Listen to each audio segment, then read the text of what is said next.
"No lawyer, you're finished."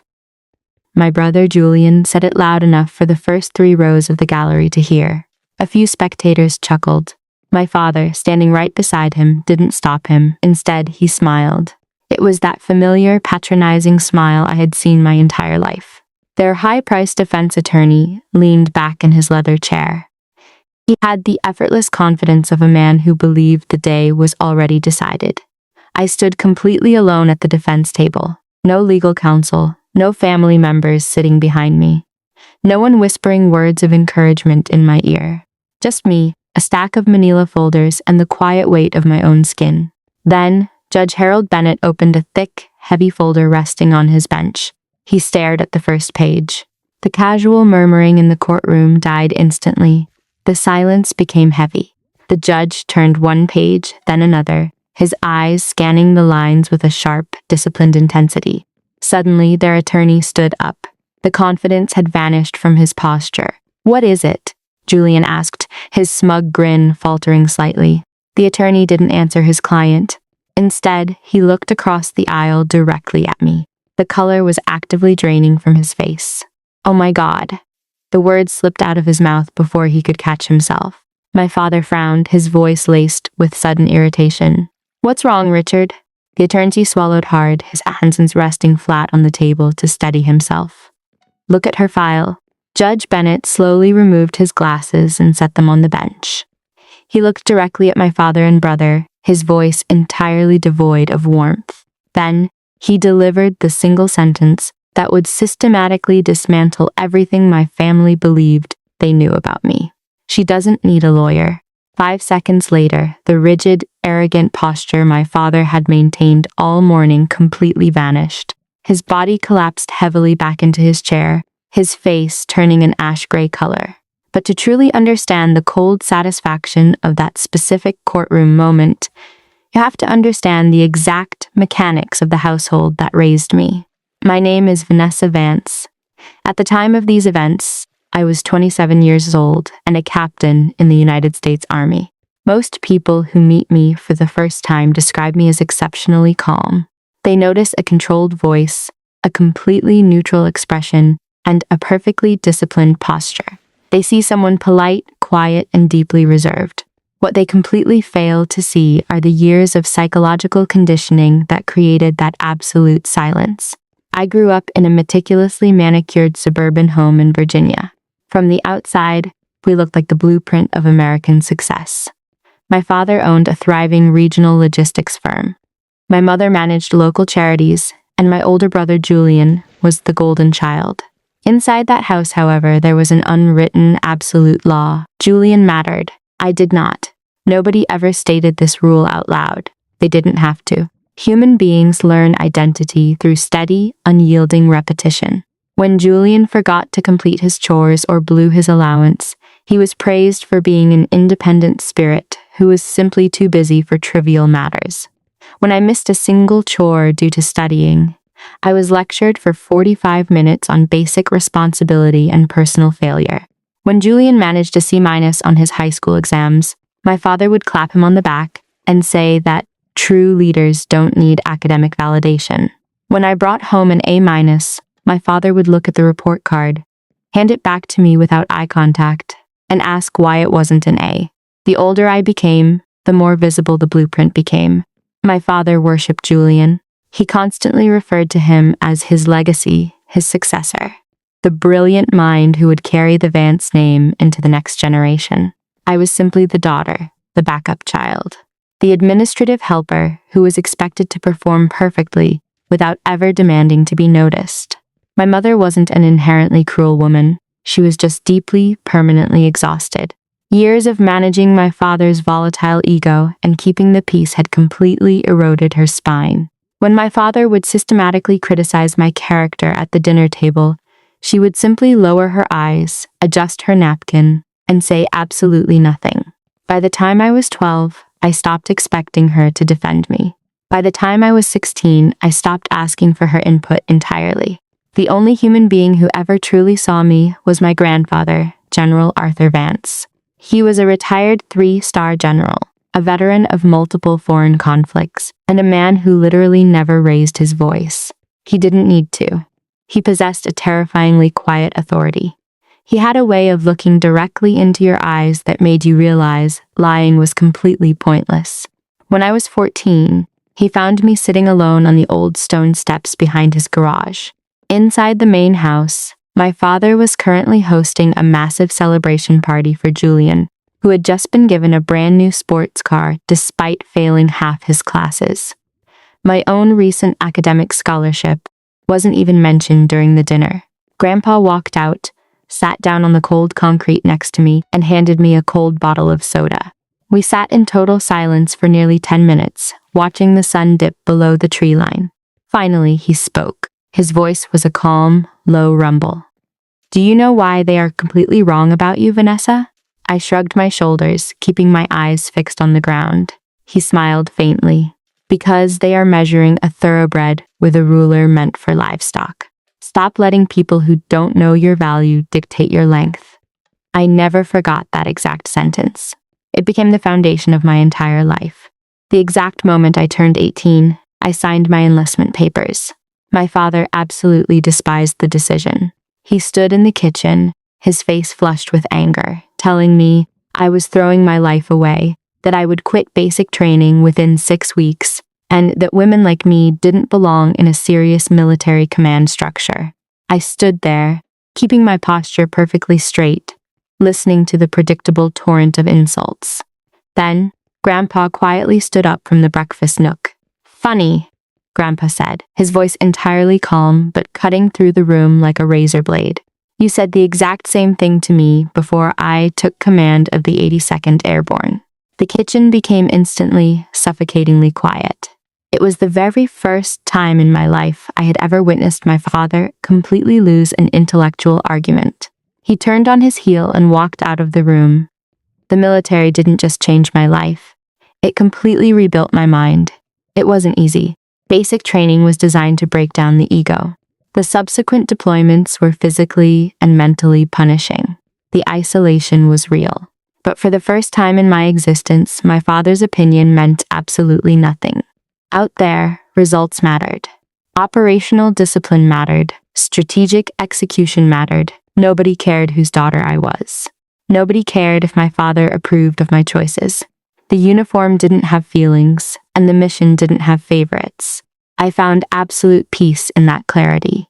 Over the next 9 years, I quietly built a career. Promotions arrived ahead of schedule. Commendations were added to my record. My operational responsibilities expanded significantly. Back home, my father completely ignored every single milestone. When I was commissioned as an officer, he immediately changed the subject at dinner to discuss Julian's new country club membership. When I bought my first investment property with my own saved income, he asked why I wasn't focusing on finding a husband to support me. Julian, meanwhile, was bouncing from one catastrophic business venture to another. He burned through luxury car leases, lost hundreds of thousands in speculative tech startups, and walked away from failed relationships with zero accountability. And every single time he fell, my father rushed in with an open checkbook and a fresh list of excuses. It was a permanent loop of financial rescue and zero consequences. Then my mother passed away quite suddenly after a brief illness. Her absence completely fractured whatever thin illusion of family unity remained. My father became distinctly more bitter, isolating himself in his massive estate. Julian became aggressively more entitled, realizing his primary buffer was gone. Grandpa Arthur became my absolute anchor. I called him every single Sunday afternoon, without exception. Sometimes we discussed military logistics, sometimes we analyzed historical estate laws, and sometimes we talked about absolutely nothing at all. Those calls were sacred to me. 3 years later, the heavy phone call arrived. Grandpa had suffered a massive stroke. By the time I stepped into the private hospital room, he was conscious but visibly failing. I sat beside his bed for 14 hours straight, holding his worn hand. At one point, his fingers squeezed mine with surprising strength. "Still carrying the weight of the line, Captain?" he whispered, a tiny spark of humor in his eyes. I smiled through the tears, keeping my voice perfectly steady. "Always, General." He nodded slowly. "Good. Don't let them breach the perimeter. That was the last real conversation we ever had. 2 weeks later, he was gone. The funeral service was a masterclass in superficiality. Physically, we were standing in the exact same cemetery. Emotionally, we were on entirely different continents. Julian spent the majority of the military honors checking his stock portfolio on his phone. My father accepted condolences from local politicians with the practiced charm of a man running a campaign. I stood completely rigid beside the casket, looking down at the only man who had ever truly seen my worth. 1 week later, we were called to the office of Grandpa's longtime estate attorney for the formal reading of the will. The attorney began reading the introductory clauses in a flat, monotone voice. Personal items, a few charitable donations to veteran organizations, historical keepsakes. It was standard procedure. Then, the narrative shifted violently. The primary asset in Grandpa's estate wasn't the old family home. It was a massive, quietly managed offshore investment portfolio and commercial real estate holdings accumulated over 40 years of brilliant investing. The estate was worth millions, far more than my father or brother had ever estimated. The attorney paused, adjusted his reading glasses, and cleared his throat. Then, he read Grandpa's final directive. The entirety of the commercial holdings and the investment portfolio were left solely to me. Not to Julian. Not to my father. To me. The air in the conference room turned to ice. Julian actually let out a loud, mocking laugh, entirely convinced it was a clerical error. Then, he looked at the attorney's face and realized it wasn't a joke. My father's face turned an intense, dark crimson. "What did you just say?" The attorney repeated the clause clearly. Julian slammed his hand onto the table, standing up so fast his chair screeched against the floor. "This is completely ridiculous." He was 90 years old. My father stood up next, pointing a trembling finger directly at my face. "You manipulated him. You spent years whispering in his ear during those Sunday calls. You took advantage of a dying veteran." The accusation hung in the room like toxic gas. I didn't flinch. I sat perfectly still, my hands folded neatly on top of my paperwork. I looked my father dead in the eye. "You don't actually believe that," I said, my voice completely level. "Oh, I absolutely do," he spat back. "And we are going to fix this." By the time the meeting adjourned, my father and Julian were already loudly discussing their legal strategy in the hallway. 3 weeks later, the formal lawsuit was served to my command address. They were suing to invalidate the entire will, claiming undue influence, mental incompetence, and civil fraud. They wanted everything stripped from me, and they were entirely confident they would win because they were operating on a decades-old psychological assumption. They thought I was still the quiet, submissive little girl who would break under a direct assault. They had absolutely no idea who I had become.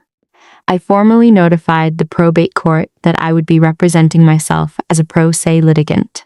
When my father discovered this through court filings, he reportedly laughed out loud. Julian laughed even harder. To men like them, a 27-year-old girl entering a complex estate trial without a massive legal team was equivalent to financial suicide. The first morning of the trial arrived. The sky above the circuit courthouse was a flat, oppressive gray. A cold wind was driving dead leaves across the concrete courtyard. It looked like a completely ordinary Tuesday for the people rushing through the metal detectors with their travel mugs. For me, it was the day my biological family intended to publicly erase my grandfather's final wishes. I parked my sedan, sat in the silence of the cabin for exactly 2 minutes, and checked my reflection in the rearview mirror. My face was completely devoid of emotion. Years of military briefing sessions had taught me a vital truth.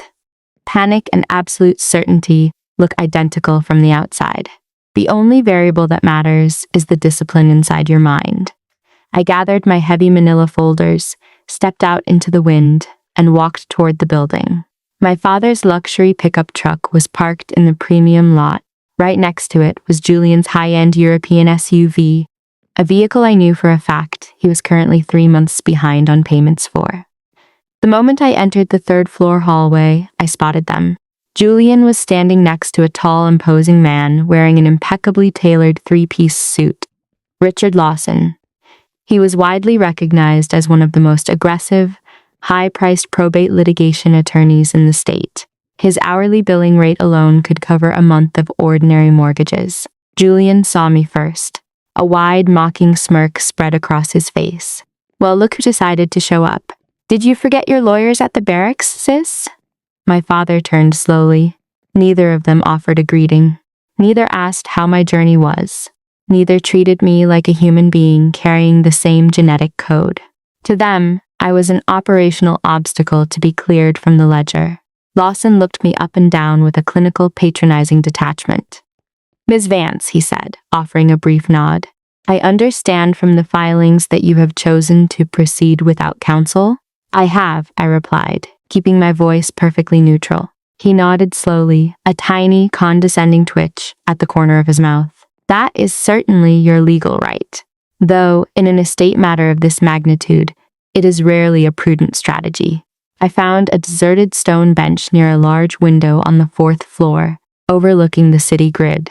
I opened a bottle of water and was calmly reviewing my automated timeline cross-references when a shadow fell across my pad. I looked up. Judge Bennett was walking down the corridor holding a coffee cup.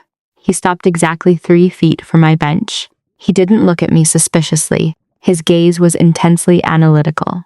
Captain Vance, he said, using my military rank rather than my civilian title.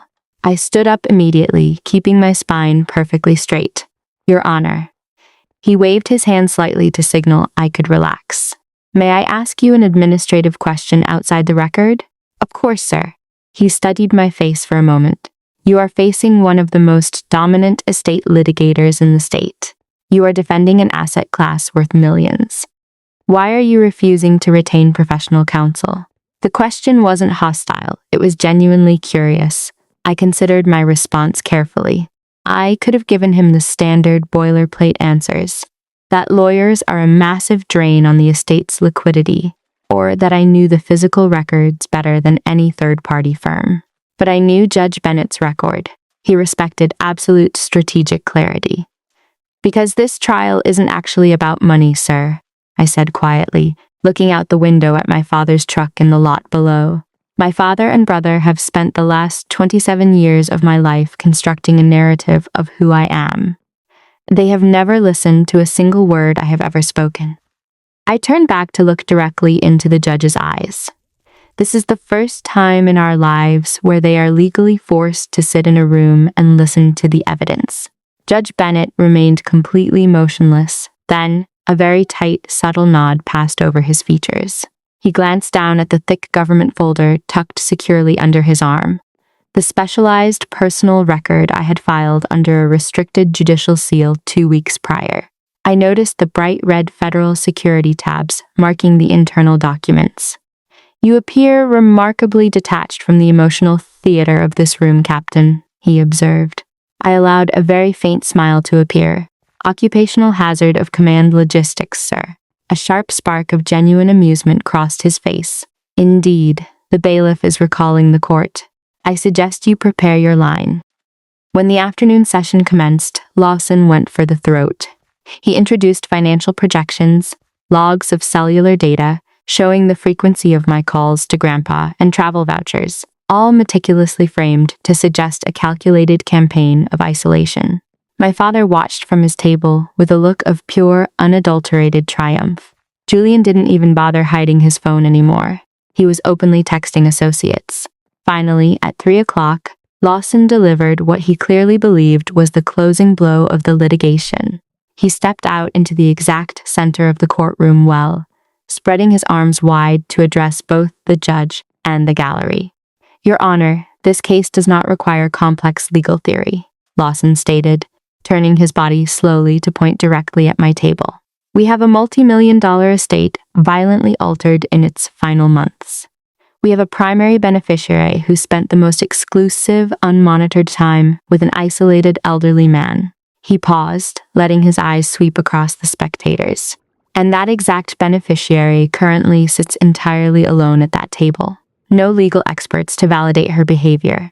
No independent counsel to verify her claims. No professional representation whatsoever. He dropped his hands to his sides, the gesture signaling absolute, irreversible victory. The evidence speaks for itself. The plaintiff rests. The courtroom went completely dead silent. I looked across the aisle. Julian met my gaze, his mouth forming the words, "You're finished." What neither my brother nor my father was paying attention to was the bench. Because at that exact moment, Judge Bennett wasn't looking at Richard Lawson.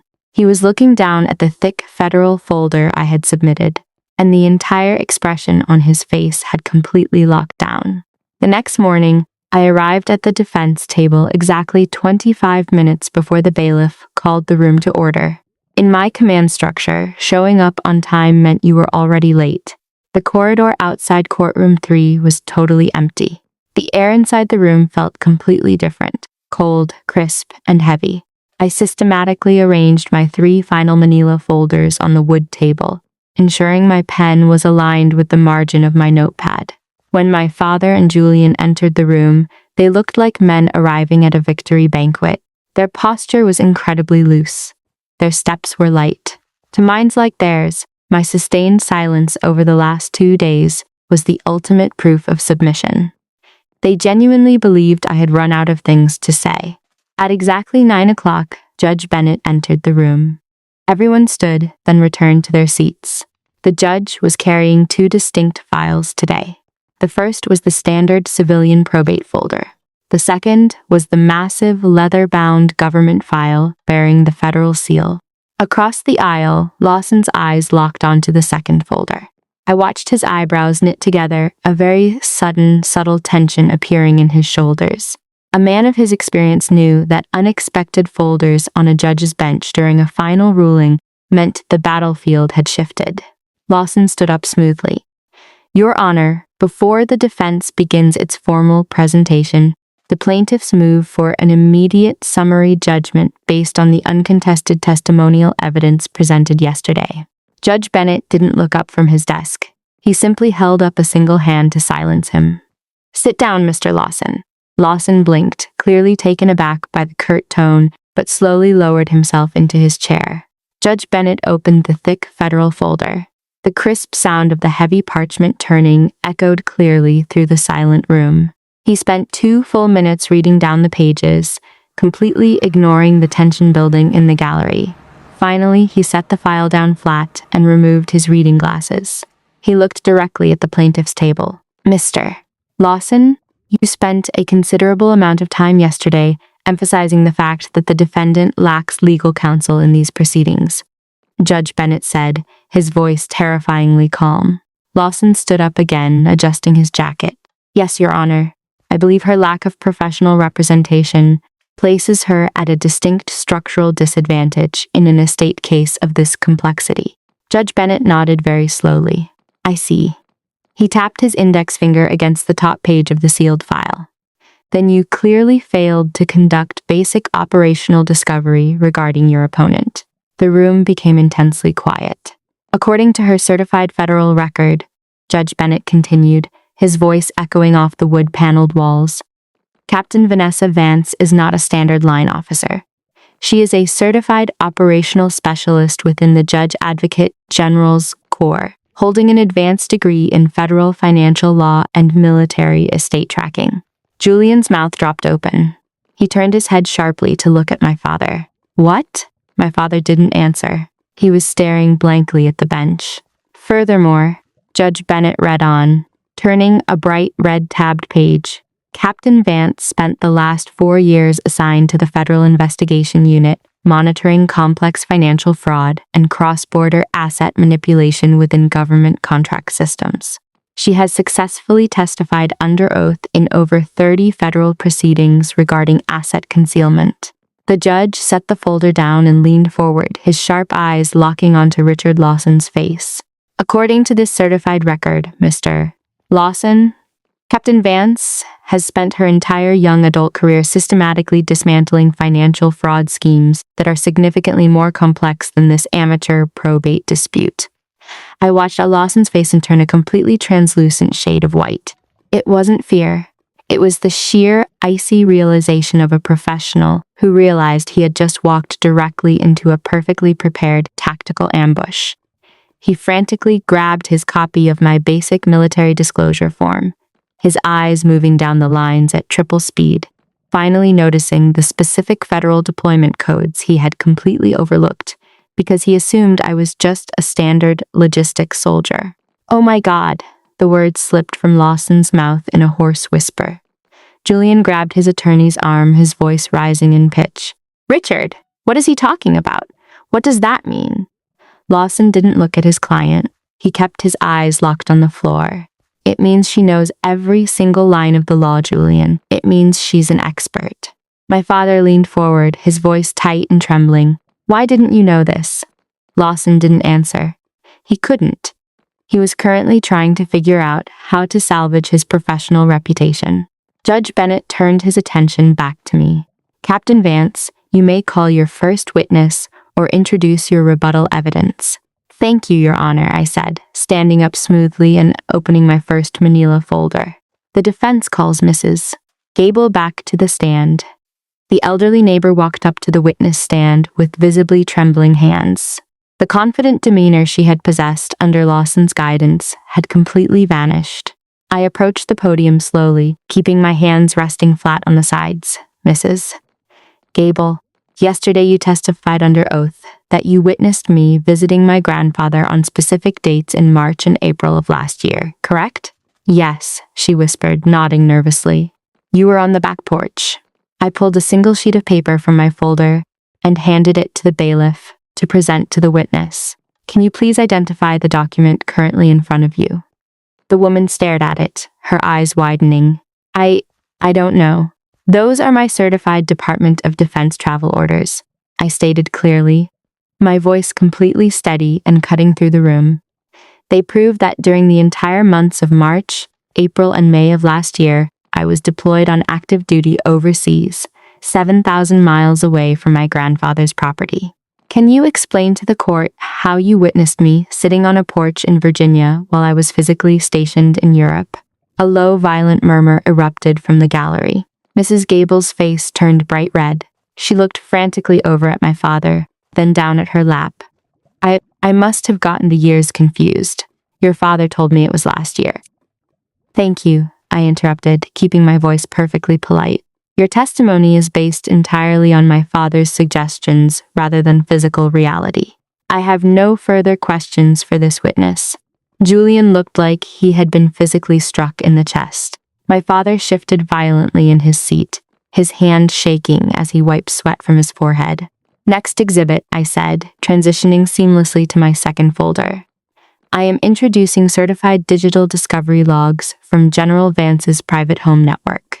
The courtroom projector screen flickered to life, displaying a highly organized, chronological spreadsheet of emails and financial transactions. "Mr.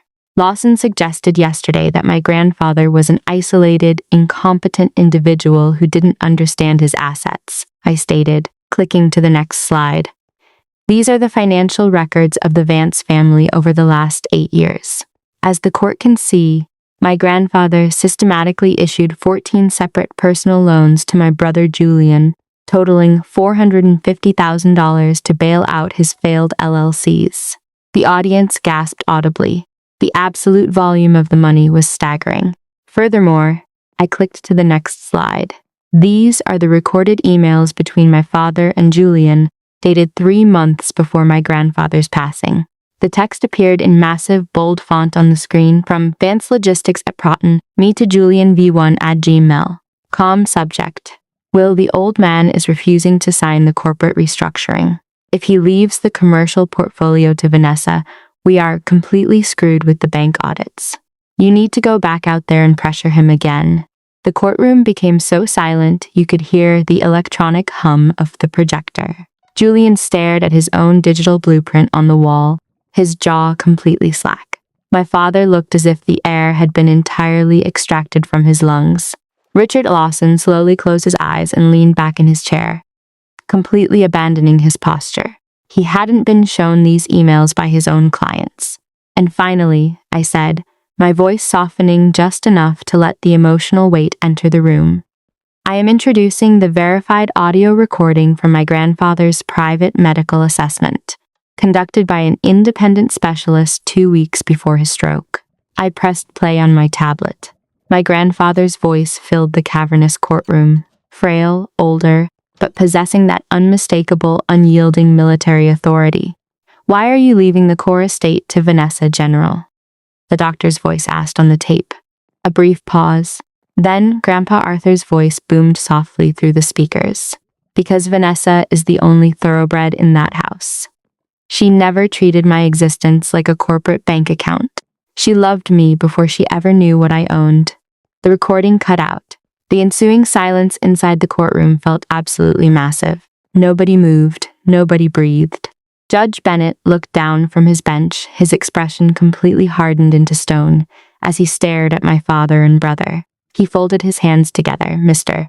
Lawson," the judge said, his voice dropping into a register that made the entire room freeze. "Do you wish to continue pursuing your claim of undue influence?" Lawson stood up with agonizing slowness. He looked completely exhausted, his professional confidence entirely obliterated by the sheer weight of the electronic discovery. He looked over at my father and Julian, who were both staring blankly at the defense table. "No, Your Honor," Lawson said quietly. "The plaintiffs formally withdraw the petition." "A wise decision, counsel," Judge Bennett replied, slamming his gavel down onto the block with a sound that landed like a physical execution. "This court finds the will of General Arthur Vance to be completely valid and enforceable in its entirety. The plaintiff's claims are dismissed with prejudice." Julian dropped his head into his hands. My father sat perfectly motionless, staring at the empty space on the table. But I wasn't finished. I had one final folder on my table. "Your Honor," I said, standing my ground at the podium. "I have a supplementary filing under Section 4 of the State Probate Code regarding asset disclosure." Lawson's head snapped up. My father's shoulders locked. Judge Bennett looked down at me, his eyes narrowing slightly. "Proceed, Captain." I handed a brand new set of documents to the bailiff. During my forensic audit of the corporate estate registry, I discovered that 72 hours prior to these proceedings, my father systematically transferred $300,000 out of my grandfather's trust account into an unlisted offshore holding company, completely failing to disclose the transaction to the probate court. Julian looked over at his father, his voice cracking with pure confusion. "Dad, what did you do? You told me we were completely broke." My father didn't say a single word. His face had transitioned from white to a deep, dangerous shade of purple. Judge Bennett scanned the financial records I had provided, his jaw visibly tightening. "These assets were completely omitted from the plaintiff's primary disclosure forms, Captain Vance?" "Yes, sir," I replied clearly. "They were completely hidden from both the court and their own legal counsel." The judge set the papers down with a heavy thud and looked directly at my father. "Sir, do you have a formal explanation for these unauthorized transfers?" My father opened his mouth to speak, but only a dry, rattling sound emerged. He swallowed hard, his eyes darting frantically around the room. I don't." Judge Bennett nodded once, his face completely expressionless. "Very well. I am formally ordering these records to be forwarded directly to the State Attorney General's office for immediate criminal investigation regarding estate conversion and perjury." Julian looked at his father, the realization finally crashing into his brain that his golden status was entirely gone. They hadn't just lost the estate. They had walked directly into a potential federal indictment. The bailiff formally adjourned the court. The spectators began gathering their belongings, whispering excitedly as they filed out into the corridor. I stood at my table, systematically packing my manila folders back into my briefcase, ensuring each edge was perfectly square. My hands were completely steady. There was no sense of wild celebration in my chest. Real life doesn't work like the movies. Absolute victory is incredibly quiet. "Emily," I turned around slowly. My father was standing exactly 3 feet away from my table. The fierce, volatile man who had dominated my childhood looked incredibly small now. His expensive suit looked loose on his shoulders. He looked older, tired, and completely defeated. "I never thought." His voice broke completely. He stopped, cleared his throat, and tried again. "I never thought you would become this powerful, Vanessa." I looked at him with an intense, calm clarity. The most amazing realization was that I wasn't angry anymore. Anger requires an immense amount of energy, and I had permanently spent my supply years ago. You never actually looked, I said softly. The words weren't delivered with venom or cruelty. They were simply a statement of objective fact. His eyes dropped down to the floor because he knew it was the absolute truth. The silence stretched between us for 5 long seconds. Then, he whispered 3 words I had spent my entire childhood waiting to hear from him. I was wrong. They were 3 words that arrived exactly 30 years too late. I wish I could tell you that hearing them instantly repaired the damage, that it healed the old emotional scars of my youth. It didn't. Some wounds simply turn into permanent scar tissue. You don't fix them. You just learn to navigate around them. My father took a single step toward me, his mouth opening as if to ask for forgiveness. Suddenly, his left hand snapped up to his chest. His features twisted into a look of absolute confusion and blinding pain. "Dad!" Julian shouted from across the well. My father stumbled backward, his legs giving out entirely as the color completely vanished from his face. He hit the carpeted floor with a heavy, sickening thud. The courtroom erupted into instant, chaotic motion. Spectators screamed. Julian dropped to his knees beside him, screaming his name in a state of pure, unadulterated panic. The arrogance and entitlement had completely vanished from my brother's face, replaced by the raw, primal fear of a child losing his shield. "Call an ambulance. Someone call 911. The bailiff shouted into his radio.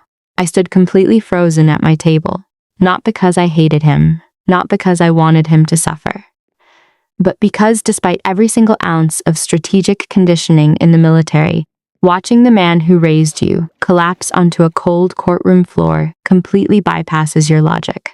The paramedics arrived with incredible speed. They worked with a quiet, clinical efficiency that I deeply respected, setting up monitors and lifting him onto a gurney within minutes. Julian rushed out behind them, sobbing openly into his hands, completely unable to look back at me. An hour later, I walked out of the courthouse alone. The afternoon sun was sitting low on the horizon, casting long, dramatic shadows across the city streets. The air felt incredibly light against my face, not because I had won millions of dollars, not because I had destroyed my family's legal case, but because something that had held me captive for 27 years was finally, permanently over. For my entire life, I had been chasing my father's validation, working harder, performing better, earning medals, and executing missions, entirely convinced that if I became perfect enough, he would finally choose me over Julian. But standing on those concrete steps, watching the traffic move through the intersection, I finally understood the exact lesson my grandfather had tried to teach me behind that garage. The people who permanently refuse to see your worth can never give you your value. Only you have the authority to write that number. My grandfather saw the thoroughbred in me long before I ever had the confidence to run. And because he did, he gave me the tools to save myself. If you are currently sitting in a room where you are being underestimated, overlooked, or treated like you are a backup child whose efforts don't matter, I desperately hope you anchor yourself to this truth. You do not need their permission to become exactly who you were engineered to be. And sometimes, the ultimate victory in this life isn't forcing them to admit they were wrong. It is finally reaching the point where you realize you never needed them to be right. Thank you for holding space with me today. If Emily's journey touched something in your own life, please drop a comment below and let me know exactly where you are watching from. I read every single story of resilience you share. And if you value calm, strategic accounts of family justice, personal boundaries, and second chances, make sure to hit that subscribe button so you never miss our next reading journey. Stay safe and stay disciplined.